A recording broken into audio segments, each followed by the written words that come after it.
Welcome to this edition of Whiskey and Wealth Tech. I'm Alex Serman, the Managing Director of Wealth and Institutional here at First Rate. Today I'm joined by Derrick Kinney.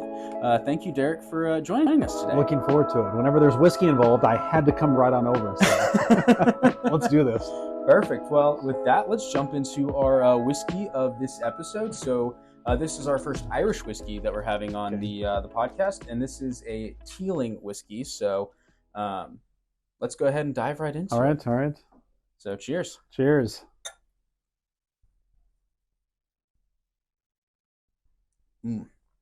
So this is fantastic whiskey, and I love this distillery. It's actually the newest distillery in Dublin, Interesting. if not Ireland, for the past 125 years.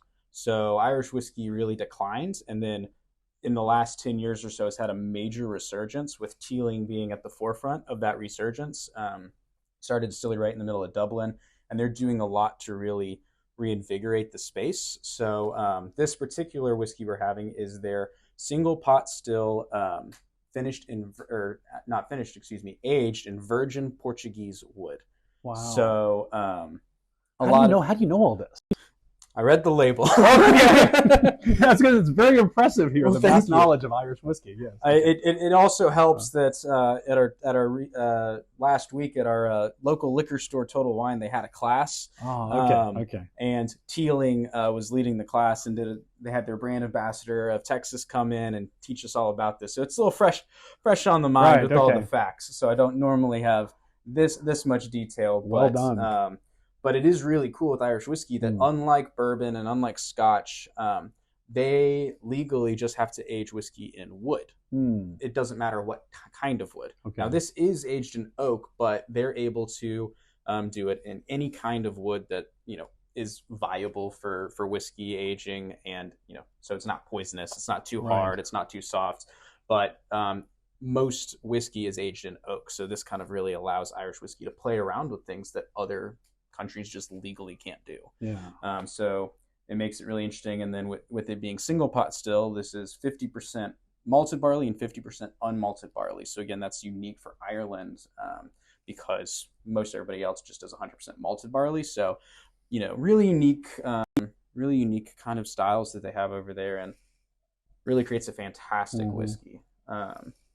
So for me, tasting this, getting a lot of the kind of normal malt notes that I get from whiskey, with a lot of the grain forward, some of those malty kind of notes, but with it being partially unmalted, it adds in a little bit more different characteristics. So I'm getting some fruity characteristics here.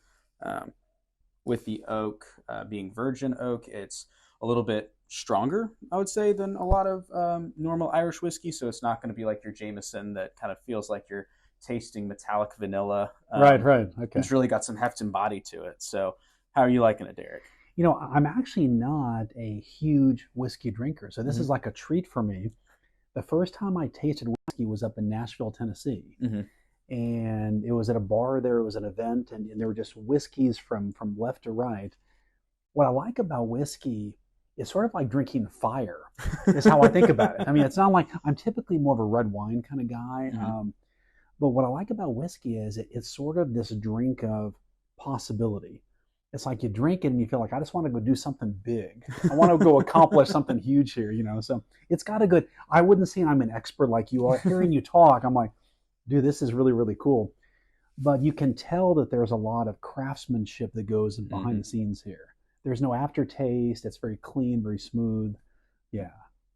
Excellent. Yeah, I mean, I'm glad you like it. And it is very unique. It is one of those things that there's a reason why I love it. And so it's a fantastic whiskey. This is a fantastic distillery, and I think they do a lot of really good things. And so part of why we do whiskey on this is to kind of expand why expand how whiskey can impact people, how it impacts relationships, how it can impact wealth tech, and one of the impacts this whiskey also has, with this being their Wonders of Wood collection, is they actually work with a local organization in Ireland to plant native Irish oak back into Ireland, because a lot of the forests got cut down over the years, over the centuries, things like that. So a little bit does go back into the world by drinking this whiskey. There you go. So, there you go.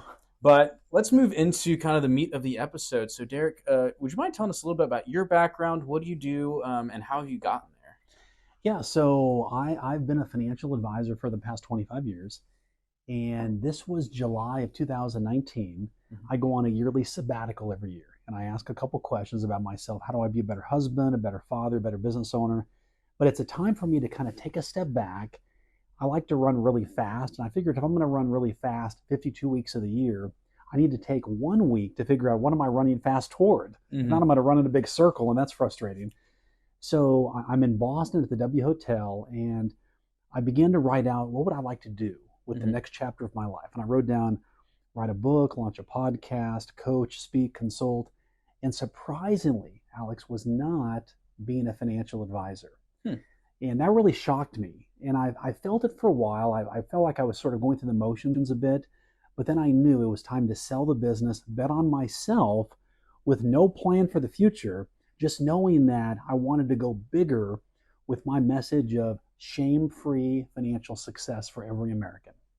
Wow. Okay, that's a pretty big goal there. Yeah. So how did you get to shame-free financial success for every American? I've worked with a lot of people, thousands of people over the years, helping them reach their financial goals and putting them in a position to be financially successful where they could crawl on the floor with their grandkids. They could have the freedom to feel the sand between their toes on the beach. They could go see and do. But what I realized was a lot of people, A, think money is bad, that the Hmm. more money you have, that means the more of a bad person you are. And I wanted to debunk that. Hmm. But also, I began to hear this message in culture that said, if you have your favorite latte, you're not going to be able to retire. Hmm. If you don't make coffee at home and crush your own beans and live on rice and beans and sacrifice all joy in your life, you have no shot at financial success. Hmm. And I said to myself, that is just not right. Yeah. And so, what I want to do is we've created a framework now where we're inviting people through our 7 steps to, first of all, start off with generosity, pick a cause you care about, Hmm. and let that begin to motivate you to go make more money to then do more good with it. Hmm. But what I say is, if you want to have your favorite latte or your favorite whiskey, your favorite bourbon, great, but just find someplace else in your budget to cut so Hmm. that you have that joy in your life. Because we know that if you take all the fun out of your life, it's not going to be much fun saving for retirement and making those tough choices Hmm. when your buddies want to go to the concert and you've got to stay home because, well, I had my latte, I can't reach retirement. We don't want that for anybody. Yeah, no, it doesn't make sense to save up your entire life to then never spend it on anything and never enjoy what you're doing with it. Right, And right. so, you're talking about generosity, giving back. That's one of the big things at First Rate that we kind of Mm-hmm. preach. With we do a lot of giving back, and so we want to impact our clients, our coworkers, and our communities. And so that's one of the ways that the better we do at our business, the more people we can help. And Yes, so it's a yes. really interesting mindset, seeing both from an organization Yeah. and from an individual's perspective of what that does to people and how that motivates people in different ways to be successful. Well, and I could not agree more. Mm-hmm. When you guys brought me in to speak back in October, Mm-hmm. the room was unlike any room I've been in. And it was just filled with electricity, but it was filled with caring people who wanted to serve others more than serve themselves. Mm-hmm. And rarely am I in a room where that's the vibe that's there. And so it was such an honor to be there, but to talk about how our values aligned and how we want to go make money. Money is good for the good we can do with it. Mm-hmm. And while we're making a lot of money, we're adding huge value to people's lives. That's the win. Oh yeah. But it takes the focus off of ourselves selfishly and say, how can we serve others? And by doing that, everybody wins. And that's the game I want people to have, is that there's no shame in your money game. Where people are at right now financially, if they're struggling or they're on track, we want people to have joy every single day, but also be able to give to the causes they care about and not Mm-hmm. think that I've got to have millions of dollars to make any impact. Yeah. Even if it's $5, if you want to sit down tonight around the dinner table with your family and say, okay, kids, we've got $5. What is something that you guys care about? And let your kids tell you what's on their heart, what they deeply bothers them. And then you can say, let's put this $5 to help the homeless. Let's put this $5 to help clean water, or whatever it is. And now your kids feel like even with a small amount, you can make a huge impact. Yeah, and that's amazing. And I know that you do training with financial advisors, and so Yes. kind of going into the how to help people help themselves, help them kind of with this financial success. So, what kind of training do you do with financial advisors? What do you want them to get out of it? Kind of like Yeah. what's the end goal there? Well, what I read one time is that you're always uniquely qualified to train the person you once were. And so the person I once was a financial advisor serving my clients, but I had a big problem. And the problem was people thought I was like every other financial advisor. I was a commodity, much like every attorney, CPA, realtor, where they just think everybody's the same. And so when I started in the business, I was 25. I looked like I was 13, major issue. And what I realized was I had a passion for supporting local education. And I began to go back to my local high school here in Arlington, Sam Houston High School down the road. And I gave a Teacher of the Month and a Student of the Month award, because when I was there, nobody did that for me. And I said, that's just not right. I want to make sure we recognize these great people. And back then we had these things called newspapers, and they took a picture and put it of the principal, the teacher, the student, and myself in the paper. And a couple weeks later, this shocking thing happened. I began to get phone calls from people asking me to be their financial advisor. And one woman, this was the most unprofessional thing I could have ever done. I said, she said, Derrick, we want you to be our advisor. And I said, why? I'm 25 years old. I'm barely new, in the business. And what she said changed everything for me. She said, Derrick, it's because you care about what we care about. And what that meant to me was it wasn't the smartest person, which I knew what I was doing. I could get good returns, all that stuff. But she wanted to work with someone who cared about the same concerns about education that she had. And then that opened up a door for me to really build my business.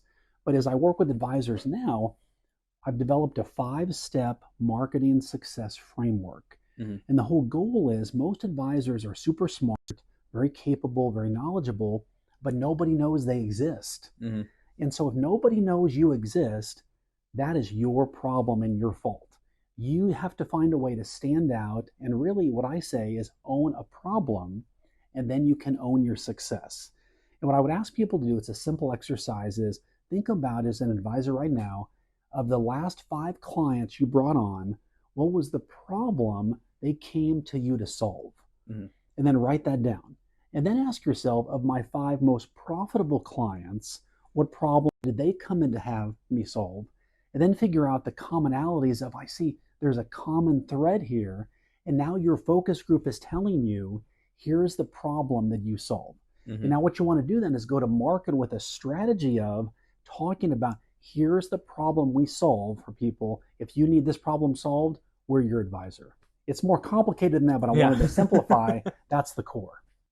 Yeah, I mean, that makes perfect sense. And I mean, being able to market those financial advisors, showing them how to do that. And again, to your point, owning the problem that you solve and marketing that is huge, because if you don't even know the problems you solve, then how can you possibly articulate that to your potential clients? Right. And so that is really key for people to be able to do. And so you also have your own podcast with Good Money. And so, now you're the guest on our podcast. That's right, which I love. This is great. But, tell us a little bit about your podcast, and, what do you want your listeners to get out of it? What do you talk about, and where can people find you? I may need to add some whiskey to my podcast. That's really the biggest lesson today, So the purpose of the podcast is anybody who is an advice giver. So think about, if you're a financial advisor, a realtor, a CPA, an attorney, a roofer, you're a painter. If you're face-to-face, eyeball to eyeball with clients or prospective clients, this is the podcast for you to help you get into the top 1% of your field. So we want to give people actionable ideas to go make money, go make a lot of money, but then do good with it. And what we find is, if people just set a goal of, I want to have $1 million or $10 million, those are great goals. And you will feel better, you'll live a better life. But ultimately that sense of high wears off until you tie meaning to your money. And once you do that, now it's like, I want to go make more, because I feel every day I'm living a day of purpose. And that's what the podcast is all about. So it's called the Good Money Podcast, where we believe money is not bad and good people should have more of it. And it's on Apple, Stitcher, Spotify, all the main places there. But we just want to add value to people and encourage them, hey, now is a good time to go make more money, save more money, ultimately give more money away as well. Excellent. Well, you heard it here. So check out Good Money Podcast. And I'll definitely be listening in on those episodes, because I mean, that sounds like an amazing thing for people to be able to do, is learn how to, be successful in their fields, but doing it in a way that really they can impact others with it, and really to your point, debunk that mindset that money is bad, because there's so many people that think, oh, if you're really working hard just to get money, you must be a bad person, you must be selfish. And it's just not true. Right. Because there are a lot of good things that we can do with money. You don't necessarily need to have an endowment in your name or something like that to be able to give back, and to have an impact. And so that's wonderful that you're out there encouraging people to do that, and really spreading that kind of a message in a really positive way, while also really teaching people and encouraging them to grow personally. That's the goal. I mean, I had that epiphany myself many years ago that, when I became a millionaire, I had a certain amount of money in my investment accounts. That was a goal, but then I realized I don't feel like I thought I would feel when I achieved this. Mm-hmm. But once I then tied purpose to it, where I could let a couple ministers know that, hey, if you're going to go overseas and need money for flights, just call us and we will say yes, and then we'll figure out a way to fund it. Or if there is a cause that we care deeply about. For example, I just got asked to be in this Arlington Dances with the Stars, which is like a takeoff of Dancing with the Stars. And now it's the person that raises the most money. And my cause is the Arlington Life Shelter. Okay. And so I just have a passion for homeless people, of giving them a second chance at reaching their full potential. So it motivates me to say, I'm going to call people and ask them for their help, but I want to make more money to help people like George, who was one of the people I met that went through some of the training we gave, to see how one person's life could be changed. I want to be the person that can help change a whole lot more people just like that. And if you have that mentality, it's like, no, I'm not working just to fill my bank account. I'm working to fill people's lives and change their lives for the better. And you can't put a price on that. No, you can't. And I have seen the ads for the Arlington Dancing with the Stars, and it seems like a really neat idea. So interested to see who comes out on top. Best of luck. Yeah. It won't be based on my dancing skills if I come out on top. Let's put it that way. I just don't want to land on top of the stage. That's my goal here. That is a good goal to set. Normally we'd say break a leg, but I don't want to jinx anything. Right. Knock on some wood. I might drink some more of this before I go out on stage there.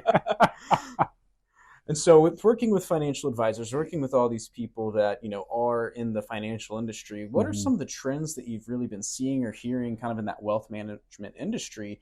Here at First Rate, we typically work with large enterprise firms, work with the back office folks doing their, as a technology vendor, but you're really working with the front office, the people that are face to face with the clients, the ones that are getting asked those personal questions on how to help grow their finances. So what are some of the trends that you've really seen over the last couple of years that you think are going to take off in 2024, 2025, or what are some of those trends that people are talking about that may or may not pan out the way that they're kind of being touted these days? Yeah, it's such a multi-layered question. And when I spoke at First Rate, the theme of the talk was that typically it's ROI that we use to evaluate things and the success of an investment. And what my contention was, it's actually ROR, it's return on relationship. And I think one trend that is likely not going to change, even though cultural forces will try to say it will, is that AI is not going to be the pathway for advisors to grow their business. Okay. It'll be a tool to help them take off some of the minutia from their plates. But if I'm an advisor right now and I'm going to say, oh my gosh, AI is going to be the pathway to bring in prospects, you're going to be sorely disappointed. Because what's going to happen is, typically what we find is, when there's periods of high technology infusion, people gravitate toward that. But it's the highest technology infusion where the most personal interaction is what's most noticed and appreciated. So for example, we think, I'm just going to send an email thank you. I'm just going to reply and send a text message. But when we see the pendulum go back, it's the handwritten notes. It's the personal phone calls. It's putting something in people's mailboxes when they open it up and they see the electric bill and the phone bill and here's a handwritten note. It stands out. So I think that right now, if you're going to double down on anything, you want to own a problem that your high net worth prospects in your local buying community have, and you want to be known as the specialist to have the antidote to the problem A, and then B, go extra personal. If you think about emailing them, call them instead. Or do a voice memo on your phone so they hear your voice, they hear your inflection, they hear your caring baked into all that. That's going to be one of the biggest differentiators. But use AI. We're told now AI should add about 30% more productivity to the average person's job. Oh yeah. So think about, or more. Mm-hmm. So think about what are the invisible tasks that the client doesn't see that we can use AI to help us with. But the goal then is not to go home and watch more TV, not to be lazy, not to spend more time on ESPN. Instead, now you want to see 30% more clients. Oh yeah. See, that's the win. So many people think, I'm going to use AI to make my life easier. Yeah. What we can do is we can get our business to grow 30% just by having more face time. And that's really where the magic's going to be. It's going to be a game of who can have the most face time with prospects, and those are going to be the people that grow their business. I completely agree with that. And so, being a technology company, we have our own AI. That's something that we talk about constantly. So I'm always being asked about AI, talking about it. And one of the things I always like to say is that, AI isn't a decision maker, it's a decision enabler. Yes. And so, people are like, oh, AI is going to take away my job. And I'm like, well, unless you're just doing like very basic minutia things, non-value add items, then no, AI is not going to take away your job. So to your point, rather than this freeing up your day to go do other things and more fun stuff, this allows you to do more value add activities and really make you be better at the things that you're best at. And so I think that is perfect trends that's going to be happening, that if people use it correctly, they're going to be able to focus more on their relationships and build that and show that they are best at what they do, and AI just is a tool that supports them rather than taking over their role, taking over client relationshiping. Because AI is just a computer. It's a very smart computer, but it's not going to replace a human. It's not going to be able to replace that interaction. It might give you a few talking points, things like that, but it's not going to replace that kind of relationship building, things like you're talking about, like handwritten notes. It's not going to happen. It's not going to have those conversations on your behalf with clients. So I totally agree with that sentiment. Now, Alex, this will be kind of a hot take, but I was having a conversation with a couple recently, and he was complaining about not making the money he felt like he deserved. Okay. And so we began to have an open dialogue about what would it take to make more money. Because I often rail against this thing about people deserving more money. But if people are working hard and don't know how to make more money, then I'm on their team. What we talked about was a strategy to go to your boss and say, I want to help grow the business, increase sales, or reduce costs. Those are really the three key ways to get a substantive raise and not just the 4% cost of living they may toss out at you. Yeah. And when I hear someone talk about, well, AI may take away my job, then you've got to look yourself in the mirror and have an honest conversation and say, typically the people who impact the least get paid the least. If you're making the lowest dollar amount right now, that means the company views you as having the least impact in your company. So that is a cold, harsh reality that you just have to swallow. If you want to change that, then begin to become an AI expert. Begin to have daily conversations with AI, setting your prompts, setting your specifications, learning how to ask the right questions to become an AI specialist in your office. Well, suddenly your value goes up and then your income goes up as well. So the goal is people can choose to complain right now, where they can say, I'm going to learn and position myself for the future, which will be a highly paid one, if I'm willing to determine what can add the most value to my company.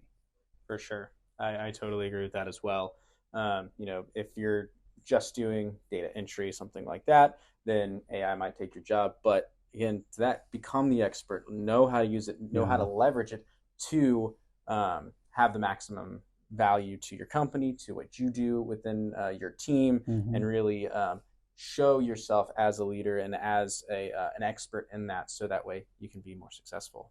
So completely agree. Yeah. And so last question. So you do this financial advisor training, you have your podcast, you also do speaking engagements. And so you've alluded to, you did a speaking engagement with First Straight a couple months ago at our users conference, which was wonderful. And we appreciate you doing that. It was a lot of fun. Thanks for the invite. It was great. It was an amazing room. We loved having you. And so what kinds of other speaking engagements do you do? How can people get in contact with you? What kind of topics do you cover? And just tell us a little bit more about that and how people can book you for a speaking engagement. One of the things that I jokingly talk about is that there's a lot of so-called experts in skinny jeans, the influencers, that believe if you just have a cold plunge every morning, then you're on the pathway to a multi-million-dollar business. And on TikTok, it makes you sort of believe that. And that's just not true. what I found is when a speaker takes the stage, the audience is asking really two questions. What does this person know? And what does this person know that can help me right now? And if you don't quickly address that, they're going back to their phones within a few minutes. Oh, yeah. And so my unique perspective is, as a past advisor and somebody who's in the media right now, that's on TV and podcasts, I like to stay current. How can I help you differentiate yourself now, so when you leave this session, you can go back and begin to make more money, and really, most importantly, build the business that you've always wanted? So many people, if they're being honest, they may look at their client base and say, I don't like that person, I don't like that person, but you're stuck working with them because you don't know a better path. I want to give people a better path to say, how could you work with people who love and respect the work you do, and that you get to solve the same problem every day for them that you love solving? I mean, what a beautiful combination that is. So when I talk, I want to give people, through our 5-step marketing framework, practical action steps to do that. We talked about own the problem and you own your success. How can you position yourself as the go-to advisor in your local area for high net worth prospects? And what we find is giving and generosity is the doorway that attracts like a magnet people to advisors. If you can pick out a cause that you care about as the advisor, and you share that with the community in the right way, and we teach people how to do this on a very low budget, you can have people who want to be part of something bigger. And the magic is, you think about Maslow and all the psychologists of the day, they always talk about at the bottom are the basic needs people have. At the top, self-actualization, purpose, meaning. And the more meaning that you can give a high net worth prospect, because most people don't, they become a sticky relationship for you. And they assume you're going to provide great service, great value, good returns, all the things they expect. Those are table stakes. Yeah. But if you can give them a doorway to be part of something meaningful, so when their head hits the pillow at night, they've lived a day of meaning, you'll be their advisor for life, and they'll tell all their friends to work with you. I mean, that's the simple framework, but it's all about relational competence in communicating. I own the problem, I have a solution, and I'm here to help you. Excellent. And that's something that I think a lot of people need and can really learn from. So thank you, Derrick, for joining us on this episode of Whiskey and Wealth Tech. Appreciate your time. And so listeners, thank you for tuning in. If you have any questions for Derrick, please reach out to us. We'll be happy to follow up with him and answer that on our next episode. But thank you again for joining, and cheers. My pleasure, Alex. Thank you. I've enjoyed every minute and every sip of it. It's been great. Thank you.